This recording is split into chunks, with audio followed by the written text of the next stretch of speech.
আমি একদিন অসুস্থ হয়ে যাই, আর আমার স্বামী বোকার মতো তার মধ্যে কোনো রোমান্টিকতা, হাসি আমি কোনোদিন দেখিনি। আমি অসুস্থ হওয়ার পর আমাকে হাসপাতালে নেওয়া হয়। তারপর ডাক্তার সাহেব আমার সাথে গোপনে। বাকি কথাগুলো গল্পতেই বলছি। আমার স্বামী আমার থেকে বয়সে বেশ বড়। নিজেকে আমি তার সাথে কিছুতেই খাপ খাওয়াতে পারিনি। বোরিং একটা মানুষ, মিষ্টি করে কথা বলতে জানে না, ভালোবাসা বোঝে না। একজন আনরোমান্টিক মানুষের মধ্যে যে যে গুণ থাকা দরকার তার সবই আছে তার মধ্যে। বিয়ের পর থেকে এখনো কোথাও তার সাথে আমার ঘুরতে যাওয়া হয়নি। রাত বেরাতে জ্যোৎস্নার আলোতে কখনো একসাথে দেখা হয়নি। আমার খুব ইচ্ছা করতো দুজন মিলে একসাথে কোথাও ঘুরতে যাব, রেস্টুরেন্টে খাবো, কিন্তু তার নাকি এসব ভালো লাগে না। জ্যোৎস্না হলে যদি বলি চলো ছাদে যেয়ে একটু জ্যোৎস্না দেখে আসি, সে বলে জানালা দিয়ে দেখো, এত রাতে ছাদে ভূত আছে, ঠ্যাং ধরে আকাশে নিয়ে নিচে ফেলে দেবে। কখনো কক্সবাজার যাইনি আমি। যদি বলি এবার অফিসের চাপ কমলে ছুটি নিয়ে চলো না একটু কক্সবাজার ঘুরে আসি, সে বলে পানি তো আমার বাড়ির সামনে বিলে আছে, ওখানে ডুব দিলেই তো হয়। জিনিস তো একই, সমুদ্রতেও পানি এখানেও পানি। শাড়ি পরলে আমাকে সুন্দর লাগে, অন্তত সবাই তাই বলে। অথচ বিয়ের পর থেকে আজ পর্যন্ত সে আমার প্রশংসা করা তো দূরে থাক, শাড়ি পরলে আমার দিক দুইবার ফিরেও তাকায় না। মুখ ভর্তি দাড়ি, আকর্ষণহীন একজন মানুষ। না বোঝো রোমান্টিকতা, না আছে কথায় মিষ্টতা। আমার বড় আশা ছিল কোনো হ্যান্ডসাম আমার জীবনে আসবে, কিন্তু তখন লজ্জায় মাথা নুয়ে যায় যখন আমার বান্ধবীরা আমাকে বলে হুজুরের বউ। আমি সাজগোজ খুব পছন্দ করতাম, দামি পারফিউম ইউজ করতাম, কিন্তু এখন আমার এসব সব মাটি হয়ে গেছে। আমার ক্লাসমেট সুমাইয়া আমার অন্তরঙ্গ বান্ধবী, তার বিয়ে হয়েছে এক কোটিপতির ছেলের সাথে। বাড়ি আছে, গাড়ি আছে, ইন্ডাস্ট্রি আছে, কোনো কিছুর তার অভাব নেই। প্রায়ই যখন তার সাথে আমার কথা হয় আমাকে খোঁটা দেয়। বিয়ের আগে আমিও স্বপ্ন দেখতাম আমি কোনো কোটিপতির সুন্দর ছেলের সাথে আমার বিয়ে হবে। অঢেল সম্পদের মালিক, নিজের গাড়ি আছে, শহরে 3 তলা বাড়ি আছে, যে ঘরে আমি থাকি রাজকীয় এক খাট, শুধু আমার কাপড় চোপড় রাখা এবং সাজগোজের জিনিসের জন্য আলাদা একটা রুম রয়েছে। যত দামি ব্র্যান্ডের পারফিউম রয়েছে সব আমার সংগ্রহে আছে। গরমে আমি এসিতে থাকব, যখন বাহিরে বের হই জামা কোনটা রেখে কোনটা পরব, ম্যাচিং করে জুতো আর কানের দুল, কালার মিল রেখে মেকআপ, এগুলো নির্বাচন করতেই আমার ঘন্টা পার হয়ে যাবে। ও ড্রাইভ করবে, আমি ওর পাশে বসবো। তার কথা যেন আমার কানেই পড়েনি, সে ভাব নিয়ে আমি বাইরের সবুজ ধান ক্ষেতের দিকে অপলক দৃষ্টিতে তাকিয়ে আছি। কোনো অনুষ্ঠানে গেলে তার বন্ধুরা আমার প্রশংসা করে, তার বন্ধুর স্ত্রীরা আমাকে ঘিরে ধরে, ভাবি শাড়িটা অনেক সুন্দর, কত টাকা দিয়ে কিনেছেন ভাবি, কোনো পার্লার থেকে সেজেছেন, আমি আপনার মতো এমন শাড়ি কোথায় পাবো, আরো কত কি। তখন গর্বে আমার মনটা ফুলে উঠত। বিয়ের পূর্বে প্রতি রাতে এমন স্বপ্ন দেখতে দেখতেই আমি ঘুমোতাম। বিয়ের পরও অনেক রাতে আমি আমার অতীত স্বপ্নরাজ্যে বিচরণ করতাম, কিন্তু বেসুরে মোটা কণ্ঠের ডাকে আমার স্বপ্ন ভঙ্গ হতো। হিমার মা, ওঠো, ফজরের আয়ান দিয়েছে। এভাবে কত রাতের মিষ্টি স্বপ্ন তিনি আমার ভঙ্গ করেছেন তার হিসেব নেই। এর মধ্যে এক সকালে অনুভব করলাম আমি আবার তৃতীয় মা হতে চলেছি। আমি ভেবেছিলাম সে খুশিতে আমাকে বলবে আমি তোমাকে ভালোবাসি, আমি কোনোদিন তোমাকে ছেড়ে যাব না, সারাটা জীবন যেন আমার সন্তান আর তোমার সাথে বাকি জীবনটা কাটিয়ে দিতে পারি। কিন্তু ও কোনো রিয়াকশনই দেখালো না। খুশি হয়েছে না রাগ হয়েছে না অন্য কিছু, কিছুই বুঝলাম না। শুধু আলহামদুলিল্লাহ বলেই শেষ। মেজাজ তো চরম খারাপ। মনে মনে সারাদিন নিজের কপালকে গালি দিয়েছি। আল্লাহ, এই ছিল আমার কপালে। তোমার দুনিয়াতে কি আর কোনো রোমান্টিক ছেলে ছিল না যে তুমি এই বুড়োর সাথেই আমার বিয়ে দিলে? রাতে দেখলাম এক বস্তা ভরে ফলমূল নিয়ে এসেছে, আমিও দেখে মুখ ঝামটি দিলাম। এভাবেই দিন যাচ্ছিল। আমার বারবার মনে হতো যদি তোমার আগে মরে যাই। মাঝে মাঝে রাতে ওকে বলতাম, আচ্ছা যদি আমি মরে যাই তাহলে কি তুমি আরেকটা বিয়ে করবে? ভাবতাম ও হয়তো গল্পের নায়কদের মতো আমাকে বলবে, আরে না পাগলি, তুমি মরে গেলে আমিও মরে যাব, আর যদি বেঁচে থাকি তাহলে সারা জীবন তোমার স্মৃতি নিয়ে থাকব। কিন্তু দেখা যেত তার কোনো রিয়াকশনই নেই, চুপ করে থাকতো। যখন বুঝতাম চুপ করে থেকে ও মন সম্মতি দিচ্ছে, তখন লাফ মেরে উঠে বলতাম, বুঝেছি, তুমি তো এটাই চাও যে আমি মরে যাই, যেন আরেকটা বিয়ে করতে পারো। এই বলে তার দিকে পিঠ ফিরিয়ে শুয়ে বাকি রাতটা পার করে দিতাম। দেখতে দেখতে 5 মাস হয়ে গেল। একদিন রুমে আমি একা ছিলাম। বাথরুমে গিয়েছি, হঠাৎ পা পিছলে কম্বের উপর উপুর হয়ে পড়লাম। এখনই মনে হয় আমার জানটা বের হয়ে যাবে। তারপর কিছু সময় অচেতন হয়ে সেখানেই পড়ে রইলাম। কিছুক্ষণ পর যখন হুঁশ ফিরল, শরীরটা খুব হালকা লাগছিল, কিন্তু ওঠার শক্তি পাচ্ছিলাম না। অনেক কষ্টে এটা সেটা ধরে রুমে এসে আবার পড়ে গেলাম। চোখে সব ঝাপসা দেখছি। শাশুড়ি ছিল অন্য রুমে, ডাকতে যাচ্ছি, কিন্তু গলা দিয়ে আওয়াজ বের হচ্ছে না। সবিতা আর নীলুফা ওদের দাদির সাথে ছিল। হঠাৎ নীলুফা রুমে ঢুকে আমাকে দেখে চিৎকার দিয়ে উঠল। বাড়ির সবাই দৌড়ে এলো আমার কাছে। দেখলাম আমার শাশুড়ি ঘর থেকে একটা তোয়ালে নিয়ে আসলেন। আমার মুখ দিয়ে কথা বের হচ্ছিল না। ঝাপসা চোখে দেখলাম লম্বা লম্বা হাত পা, একদম ওর মতো। আমার ছেলেটা তখনও কাঁপছিল। তারপর আস্তে আস্তে ওর কাঁপা থেমে গেল। আমি আবার বেহুশ হয়ে পড়লাম। আমার হুঁশ আসে 5 দিন পর ঢাকা 28 বেড এর আইসিইউতে। আমি হাসপাতালের বেডে শুয়ে আছি। আমি যেন মরে গিয়েও বেঁচে গেলাম। মনে মনে ভাবলাম, এরকম সংসার থেকে আমি মরে গেলেই ভালো হতো। তখন একজন ডক্টর আমার কাছে আসলো। এসে জিজ্ঞেস করলো, তোমার আপনজন কোথায়? আমি তো কাউকে দেখতে পাইনি। আমি কেঁদে কেঁদে ডক্টর সাহেবকে বললাম, দেখুন, আমার স্বামী আমাকে তেমন পছন্দ করে না। আমার কোনো কথাই সে রাখে না। তার মধ্যে কোনো রোমান্টিকতা নেই, হাসি আনন্দ নেই। আমি এমন একটা লোকের সাথে সংসার করছি। আমি আর পারতেছি না। আল্লাহ হয়তো আমার কপালে এরকম স্বামী পাবো, এটাই লেখা ছিল। ডাক্তার সাহেব দেখতে অনেক সুন্দর। ডাক্তার সাহেব বলল, আপনি এত সুন্দর একটা মেয়ে, তারপরও আপনার স্বামী আপনাকে অবহেলা করে। আপনাকে একটা কথা বলতে চাই, যদি আপনি কোনো কিছু মনে না করেন। আমি বললাম, কি কথা ডাক্তার সাহেব? ডাক্তার সাহেব বলল, আমি আপনাকে বিয়ে করতে চাই।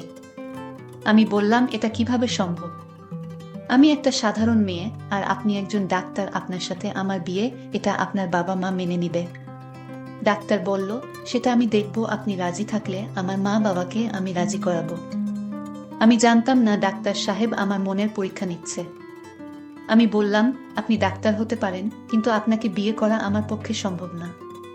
কারণ আমি আমার স্বামীর ঘরে যেভাবে আছি সেইভাবে সারাটা জীবন কাটিয়ে দিতে চাই। কারণ মানুষের জীবনে বিয়ে একবারই হয়।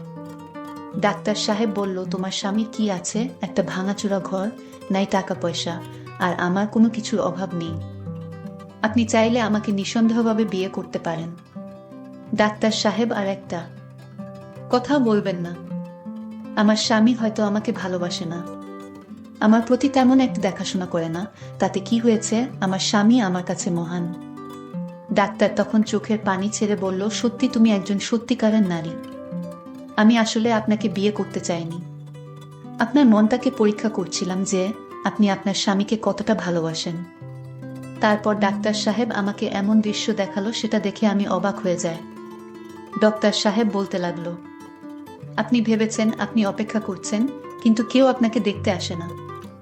আপনি ভেবেছেন আপনার স্বামী আপনাকে ভুলে গেছে। ভেবেছেন আপনার শ্বশুর বাড়ির কেউই আপনাকে দেখতে আসলো না হাসপাতালে। আপনি দুঃখে কষ্টে কান্না করছেন। ভেবেছেন এখন ওদের বাড়িতে নতুন বউ আনার আলোচনা চলছে।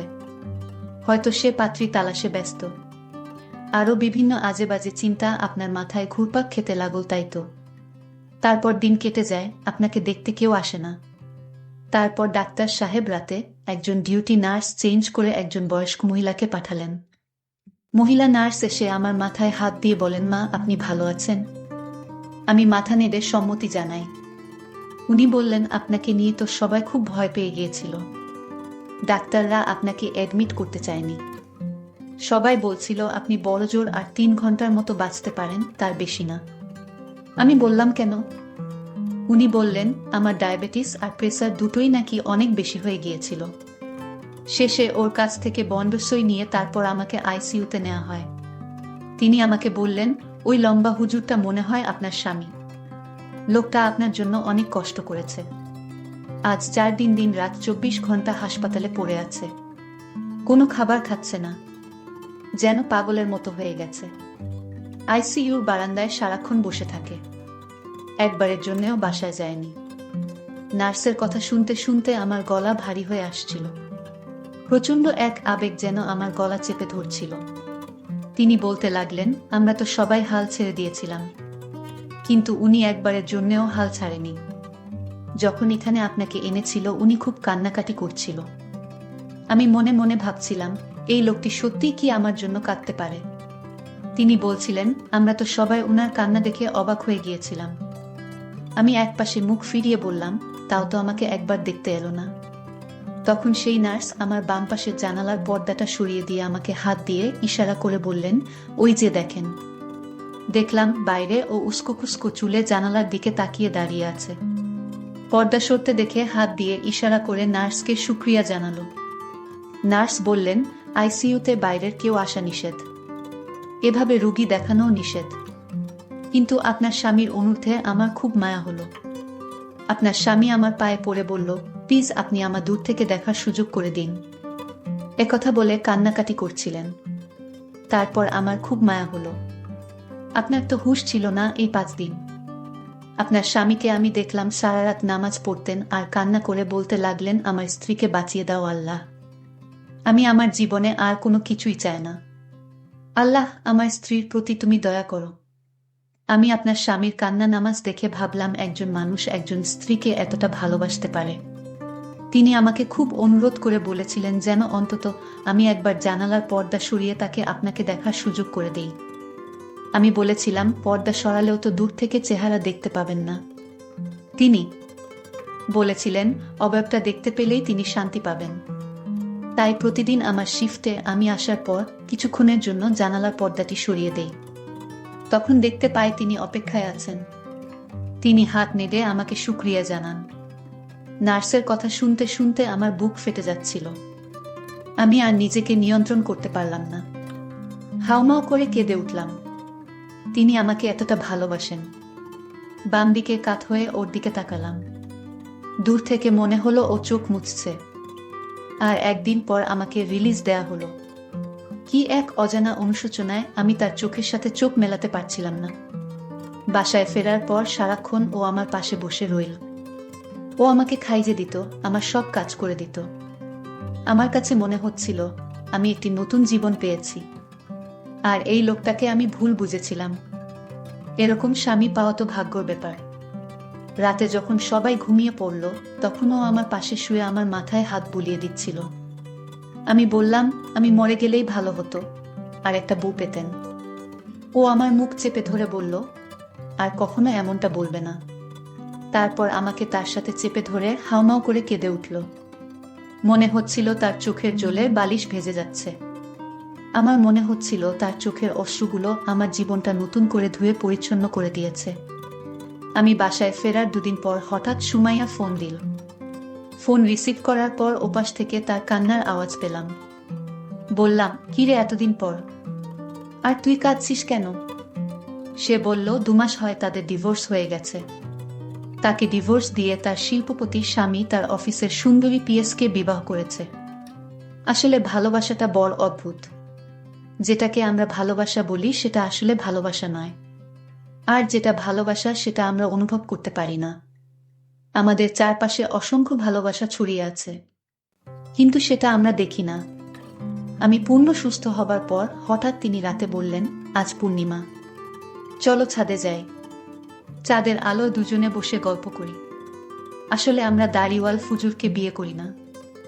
অনেক মেয়ে আছে যার ফুজুর মানুষকে পছন্দ করেন না। আপনাদের মনে হয় ফুজুর মানুষ রোমান্টিক হতে পারে না, রোমান্টিক কথা বলতে পারে না। এটা আপনাদের ভুল ধারণা। আপনি দাড়িওয়ালা ফুজুরকে বিয়ে করবেন, দেখবেন আপনার সংসারে সুখ আসবে। তাই বলে দাড়ি যাদের নেই তাদের বিয়ে করলে যে সংসারে দুঃখ আসবে, সেটাও ঠিক না। তবে যারা দাড়ি রাখে তারা ভালো মনের মানুষ হয়, তাদের ভিতরে রোমান্টিকতা লুকিয়ে থাকে। তাই আপনার স্বামী যেই হোক তাদের কখনো অবহেলা করবেন না। আজকের গল্পটি কেমন লাগলো তা অবশ্যই কমেন্ট করে জানাতে ভুলবেন না। দেখা হবে নতুন কোনো গল্প নিয়ে। সে পর্যন্ত সবাই ভালো থাকবেন। ধন্যবাদ।